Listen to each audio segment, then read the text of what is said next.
ಸರ್ವರಿಗೂ ನಮಸ್ಕಾರ ಸ್ನೇಹಿತರೆ. ಇವತ್ತು ನಾವು ಮುಖ್ಯವಾದಂಥ ವಿಷಯದ ಕುರಿತು ಆ, ಪ್ರಚಲಿತ ಘಟನೆಗಳ ಒಂದು ಮಾಹಿತಿಯನ್ನು ನೋಡೋಣ. ಇತ್ತೀಚೆಗೆ ಸುದ್ದಿಯಲ್ಲಿರ್ತಕ್ಕಂಥ SIR ಬಗ್ಗೆ ನಾವು ತಿಳಿದುಕೊಳ್ಳೋಣ. SIR ಅಂದರೆ ಸ್ಪೆಷಲ್ ಇಂಟೆನ್ಸಿವ್ ರಿವಿಷನ್, ವಿಶೇಷ ತೀವ್ರ ಪರಿಷ್ಕರಣೆ. ಇದನ್ನು ಯಾರು ಮಾಡ್ತಾ ಇದ್ದಾರೆ ಅಂದರೆ ಭಾರತದ ಚುನಾವಣಾ ಆಯೋಗ. ನಾವು ಪರೀಕ್ಷಾ ದೃಷ್ಟಿಯಿಂದ ಭಾರತದ ಚುನಾವಣಾ ಆಯೋಗದ ಬಗ್ಗೆ ತಿಳಿದುಕೊಳ್ಳುವುದು ಅತ್ಯಂತ ಅವಶ್ಯಕವಾಗಿದೆ. ಏಕೆಂದರೆ ಹಲವಾರು ಪ್ರಶ್ನೆಗಳು ಇತ್ತೀಚಿನ ದಿನಗಳಲ್ಲಿ ಇದರ ಕುರಿತು ನಾವು ನೋಡ್ತಾ ಇದ್ದೀವಿ. ಭಾರತದ ಚುನಾವಣಾ ಆಯೋಗ ಒಂದು ಸ್ವತಂತ್ರವಾದ ಸಾಂವಿಧಾನಿಕ ಸಂಸ್ಥೆ. ಭಾರತದ ಚುನಾವಣಾ ಆಯೋಗದ ಬಗ್ಗೆ ನಾವು ಸಂವಿಧಾನದ 15ನೇ ಭಾಗದಲ್ಲಿ ವಿಧಿ 324ರಿಂದ 329ರವರೆಗೆ ನಾವು ನೋಡುತ್ತೇವೆ. ಭಾರತದ ಚುನಾವಣಾ ಆಯೋಗವು ಒಬ್ಬರು ಮುಖ್ಯ ಚುನಾವಣಾ ಆಯುಕ್ತರು ಹಾಗೂ ಇಬ್ಬರು ಇತರೆ ಚುನಾವಣಾ ಆಯುಕ್ತರನ್ನು ಒಳಗೊಂಡಂಥ ಸಂಸ್ಥೆಯಾಗಿದೆ.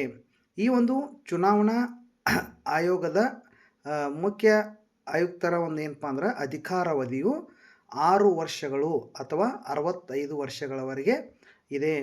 ಚುನಾವಣಾ ಆಯೋಗವು ಏನು ಮಾಡ್ತದಂದ್ರೆ ವಿಶೇಷವಾಗಿ ನಮ್ಮ ಲೋಕಸಭೆ, ರಾಜ್ಯಸಭೆ, ರಾಜ್ಯ ವಿಧಾನಸಭೆಗಳು, ಕೇಂದ್ರಾಡಳಿತ ಪ್ರದೇಶದ ವಿಧಾನಸಭೆಗಳು, ರಾಷ್ಟ್ರಪತಿಗಳು ಮತ್ತು ಉಪರಾಷ್ಟ್ರಪತಿಗಳಿಗೆ ಚುನಾವಣೆ ನಡೆಸುವಂಥ ಮಹತ್ವದ ಜವಾಬ್ದಾರಿಯನ್ನು ಹೊಂದಿದೆ. ಇದಲ್ಲದೆ ಮತದಾರ ಪಟ್ಟಿಯನ್ನು ಪರಿಷ್ಕರಣೆ ಮಾಡೋದಿರಬಹುದು, ಮತದಾರ ಪಟ್ಟಿ ತಯಾರು ಮಾಡೋದಿರಬಹುದು, ಇನ್ನೂ ಹಲವಾರು ಏನಪ್ಪ ಅಂದ್ರೆ ಕರ್ತವ್ಯಗಳನ್ನು ಇದು ನಿರ್ವಹಿಸುತ್ತದೆ. ಮುಖ್ಯವಾಗಿ ನಾವು SIR ಬಗ್ಗೆ ನೋಡ್ಬೇಕಂದ್ರೆ ಇದು ಸ್ಪೆಷಲ್ ಇಂಟೆನ್ಸಿವ್ ರಿವಿಷನ್ ಅಂತ ಈಗಾಗಲೇ ನಾವು ಹೇಳಿದ್ದೇವೆ. ನಾವು ಏನಪ್ಪ ಇದು ಅಂತಂದ್ರೆ ಇದನ್ನು 1952ರಿಂದ 2003ರವರೆಗೆ ಹಲವಾರು ಏನಪ್ಪ ಅಂದ್ರೆ ನಾವು ಈ ಒಂದು SIRನ್ನು ನಡೆಸಿದ್ದೇವೆ. ಈಗ ಚುನಾವಣೆ ಆಯೋಗವು ಈ ಒಂದು 17 ರಾಜ್ಯಗಳಲ್ಲಿ ಇದನ್ನು ಏನು ಮಾಡಿದೆ, ಮತದಾರ ಪಟ್ಟಿಯ ಒಂದು ಏನಪ್ಪ ಅಂದ್ರೆ ವಿಶೇಷ ಪರಿಷ್ಕರಣಾ ಒಂದು SIRನ ನಡೆಸ್ತಾ ಇದೆ. ಇದು ಭಾಳಷ್ಟು ಸುದ್ದಿಯಲ್ಲಿದೆ. ಇದಕ್ಕೆ ನಮಗೆ SIR ನಡೆಸಬೇಕಂದ್ರೆ ಕಾನೂನಿನ ಮಾನ್ಯತೆ ಇದೆಯಾ ಅನ್ನೋದನ್ನು ನೋಡಿದಾಗ ನಮಗೆ ಇದೆ ಅಂಥೇಳಿ ಗೊತ್ತಾಗುತ್ತದೆ. ಹೇಗೆ ಅಂದರೆ ರೀಪ್ರೆಸೆಂಟೇಷನ್ಸ್ ಆಫ್ ಪೀಪಲ್ ಆ್ಯಕ್ಟ್, ಪ್ರಜಾಪ್ರತಿನಿಧಿ ಕಾಯ್ದೆ 1950, ಇದರ ಸೆಕ್ಷನ್ 21(3) ಇಲ್ಲಿ ನಮಗೆ ಈ ಒಂದು ಕಾನೂನಿನ ಮಾನ್ಯತೆಯನ್ನು ನೋಡ್ತೀವಿ. ಅದೇ ರೀತಿ ವಿಧಿ 324ರಲ್ಲಿ ಸಹ ಇದಕ್ಕೆ ವಿಶೇಷವಾದಂತಹ ಅಧಿಕಾರವಿದೆ. ಈ SIR ಅಂದರೆ ಏನು ಅಂದರೆ ಈ ಒಂದು ಮತದಾರರ ಪಟ್ಟಿಯಲ್ಲಿ ಅನರ್ಹ ವ್ಯಕ್ತಿಗಳು ಯಾರಿದ್ದಾರೆ, ಮರಣ ಹೊಂದಿದವರು ಯಾರಿದ್ದಾರೆ, ಇತ್ತೀಚೆಗೆ 18 ವರ್ಷ ಏನಪ್ಪ ಆದಂತಹ ಯುವ ಸಮೂಹವನ್ನು ಮತದಾರರ ಪಟ್ಟಿಯಲ್ಲಿ ನಾವು ಏನಪ್ಪ ಅಂದ್ರೆ ನಮೂದಿಸುವುದು ಅಥವಾ ನಾವು ತೆಗೆದುಕೊಳ್ಳುವುದು ಇದು ಮಹತ್ವದ ಉದ್ದೇಶವನ್ನು ಹೊಂದಿದೆ. ಅದೇ ರೀತಿ ನಮ್ಮ ಭಾರತ ದೇಶದಲ್ಲಿ ಅಕ್ರಮ ಒಳನುಸುಳುವಿಕೆಯಿಂದ ಹಲವಾರು ಏನಪ್ಪ ಅಂದ್ರೆ ಅಕ್ರಮ ವಲಸಿಗರು ಸಹ ಏನಪ್ಪ ಅಂದ್ರೆ ಭಾರತದಲ್ಲಿ ಬಂದು ಸೇರಿದ್ದಾರೆ. ಅವರನ್ನು ಕಂಡುಹಿಡಿಯುವುದು ಸಹ ಇದರಲ್ಲಿ ಒಂದು ಮುಖ್ಯ ಏನಪ್ಪ ಅಂದ್ರೆ ಮುಖ್ಯ ಉದ್ದೇಶ ಅಂತ ಹೇಳಬಹುದು.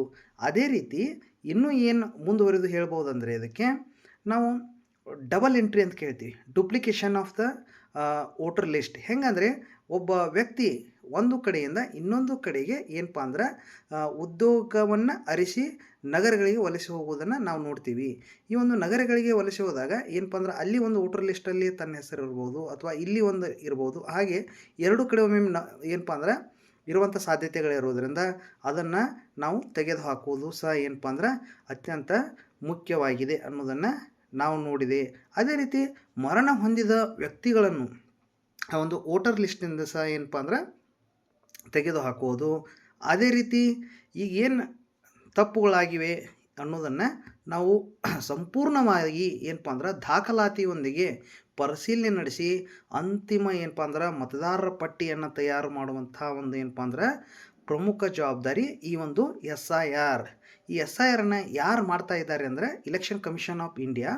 ಅದರ ಒಂದು ಏನಪ್ಪ ಅಂದ್ರೆ BLO ಅನ್ನುವಂಥ ಒಂದು ಏನಪ್ಪ ಅಂದ್ರೆ ಅಧಿಕಾರಿಗಳು, ಸ್ಥಾನಿಕ ಮಟ್ಟದ ಅಧಿಕಾರಿಗಳು ಮನೆಗೆ ತೆರಳಿ ಏನಪ್ಪ ಅಂದ್ರೆ ವಿಶೇಷವಾದಂಥ ಒಂದು